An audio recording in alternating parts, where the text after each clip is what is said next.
নমস্কার, আমি দেবজ্যোতি। কলকাতা টিভি ডিজিটালে আপনাদের সকলকে স্বাগত জানাই।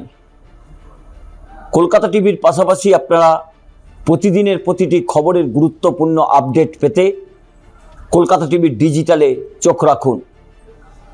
আগামী সপ্তাহে রাজ্য বাজেট পেশ করবেন রাজ্যের মুখ্যমন্ত্রী মমতা বন্দ্যোপাধ্যায়ের সরকারের অর্থ দপ্তরের স্বাধীন প্রতিমন্ত্রী চন্দ্রিমা ভট্টাচার্য।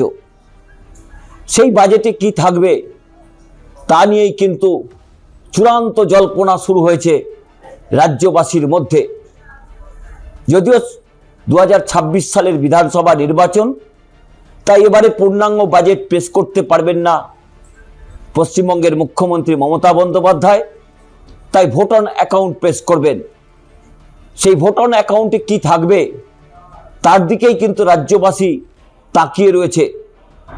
রাজ্যবাসীর পাশাপাশি মহিলারাও কিন্তু বিশেষ করে তাকিয়ে রয়েছেন মমতা বন্দ্যোপাধ্যায় 26-এর বিধানসভা নির্বাচনের জন্য তাদের জন্য কি উপহার দেবেন।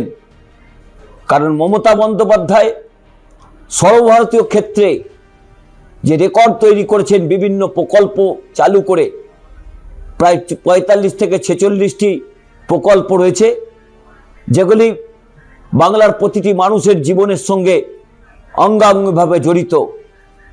মমতা বন্দ্যোপাধ্যায়ের দাবি, জন্ম থেকে মৃত্যু পর্যন্ত তৃণমূল কংগ্রেসের প্রকল্প রয়েছে। সামনে ভোট বড় বালাই, 26-এর বিধানসভা নির্বাচন, মেরে কেটে হাতে 3-4 মাস সময় রয়েছে। তাই রাজ্যবাসীর মন জয় করতে হবেই মমতা বন্দ্যোপাধ্যায়কে। কেন্দ্রীয় সরকারের আর্থিক প্রতিকূলতা সত্ত্বেও যেভাবে রাজ্যের বহুদিনের প্রাপ্য টাকা তারা আটকে রেখেছেন, তৃণমূল কংগ্রেসের দাবি প্রায় 2 লক্ষ কোটি টাকা ভারতীয় জনতা পার্টি রাজনৈতিক উদ্দেশ্যে পশ্চিমবঙ্গ সরকারকে দেয়নি। সেই রকম একটি প্রেক্ষিতে Mamata Bandyopadhyay vote on account পেশ করবেন তার সরকারের পক্ষ থেকে। যদিও সেটি বিধানসভায় পড়বেন অর্থ দপ্তরের স্বাধীন দায়িত্বপ্রাপ্ত প্রতিমন্ত্রী চন্দ্রিমা ভট্টাচার্য বলে সূত্রের খবর। অত্যন্ত গুরুত্বপূর্ণ এই কারণে, আগামী 1 ফেব্রুয়ারি কেন্দ্রীয় বাজেট পেশ করবেন অর্থমন্ত্রী নির্মলা সীতারামন। তারা কি পশ্চিমবঙ্গের জন্য বিশেষ কিছু ঘোষণা করবেন? অনেকেই আশা করছেন, ভারতীয় জনতা পার্টির নেতারাও আশা করছেন হয়তো পশ্চিমবঙ্গের জন্য কিছু ঘোষণা করতে পারেন কেন্দ্রীয় অর্থমন্ত্রী। কিন্তু প্রতিবারই কেন্দ্রীয় সরকার রাজ্যকে বঞ্চনা করে, এমনটাই অভিযোগ পশ্চিমবঙ্গ সরকারের তথা তৃণমূল কংগ্রেসের। সেই জায়গাতে সবচেয়ে গুরুত্বপূর্ণ, মমতা বন্দ্যোপাধ্যায় ফেব্রুয়ারি মাসের প্রথম সপ্তাহে হয়তো বা দ্বিতীয় সপ্তাহের প্রথম দিকে হয়তো ভোট অন অ্যাকাউন্ট পেশ করবেন। কিন্তু তিনি তার আগে দেখতে পাবেন কেন্দ্রীয় সরকারের পক্ষ থেকে 26-এর বিধানসভা নির্বাচনকে লক্ষ্য করে পশ্চিমবঙ্গের জন্য কোনো ঘোষণা করা হয় কিনা। সব কিছুর মাঝেও মহিলারা কিন্তু লক্ষ্য রাখছেন মমতা বন্দ্যোপাধ্যায়ের বিধানসভা ভোটের আগে কি উপহার তাদের জন্য আনেন। লক্ষ্মীর ভাণ্ডার 500 টাকা থেকে 1000 টাকা করেছেন। সেই লক্ষ্মীর ভাণ্ডারের টাকা কি বাড়বে? তীব্র জল্পনা চলছে। সূত্র মারফত জানা যাচ্ছে মমতা বন্দ্যোপাধ্যায় 26-এর বিধানসভা নির্বাচনকে পাখির চোখ করে লক্ষ্মীর ভাণ্ডারের টাকা বাড়াতে পারেন। কিন্তু কত টাকা বাড়বে তা নিয়েই কিন্তু মহিলারা অত্যন্ত উদ্গ্রীব।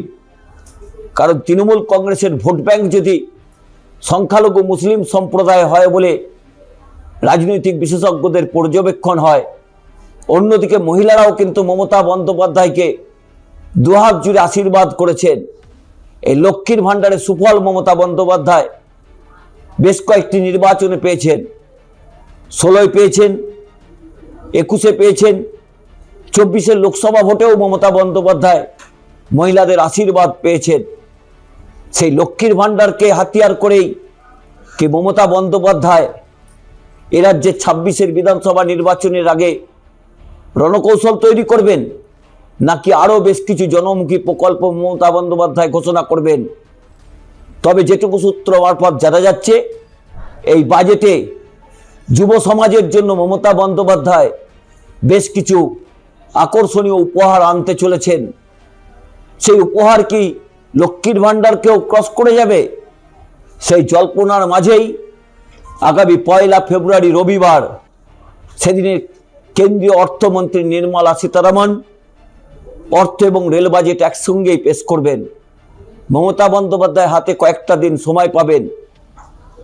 ফেব্রুয়ারি মাসের প্রথম সপ্তাহের শেষের দিক অথবা দ্বিতীয় সপ্তাহের প্রথম দিকেই মমতা বন্দ্যোপাধ্যায় 26-এর বিধানসভা নির্বাচনের আগে কি উপহার রাজ্যবাসীর জন্য দেন তার দিকেই তাকিয়ে আছে তৃণমূল, কংগ্রেস, বিজেপি সহ রাজনৈতিক দলগুলির পাশাপাশি এ রাজ্যের যুব সমাজ এবং মহিলারাও।